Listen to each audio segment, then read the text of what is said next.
Je crois que la plus grande malédiction qui ait jamais frappé l'humanité, c'est ce qu'on appelle l'emploi.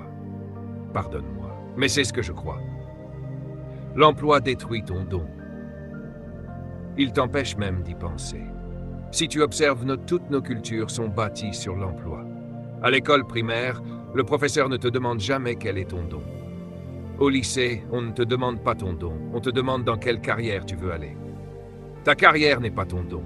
Tu choisis souvent une carrière pour la prospérité et te voilà bien éduqué, formé, mais stressé à essayer de payer tes factures. Ton don est ta source de valeur. Note ceci, le but détermine ton don. Voilà une phrase très importante. Le but détermine ton don. En fait, il y a quelque chose de plus important que ton don. C'est ton but. Mais ton but produit le don. Si tu trouves le but d'une chose, tu découvriras aussi son don. Si tu ne connais pas encore ton but, je te garantis que tu ne connais pas ton don. Un peu plus profondément, le pouvoir de ton don est immense. Il est si puissant que Proverbe 18-19 dit « Le don d'un homme lui ouvre un chemin dans le monde et le fait paraître devant de grands rois. » Le don d'un homme est si puissant qu'il ouvre une place pour lui dans le système, même là où le monde essaie de te bloquer. Même quelqu'un qui te déteste viendra chercher ton don. Je te donne un exemple. Tu dis être chrétien, et tu as un problème médical, une maladie, une tumeur, et le seul professionnel capable de t'aider est musulman. Tu es prêt pour une intervention chirurgicale. Tu as besoin d'un don, pas de prière ou de verset. Tu pourrais refuser un musulman et subir un problème grave. Voici mon point.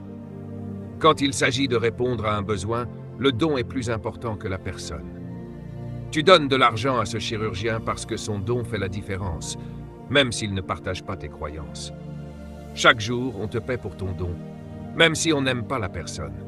Le don est si puissant que même tes ennemis viendront te payer pour l'obtenir. Note ceci, le don de la graine est dans l'arbre. Chaque graine porte un don.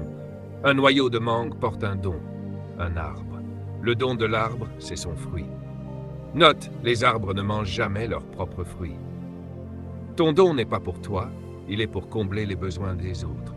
Pourquoi sauter la clôture pour un mandier chargé de fruits? Parce qu'un don est si puissant qu'il te pousse à enfreindre des règles pour l'obtenir. Tu vas après le fruit, pas pour l'écorce, les feuilles ou les branches. Les gens ne sont pas attirés par toi, mais par ton don.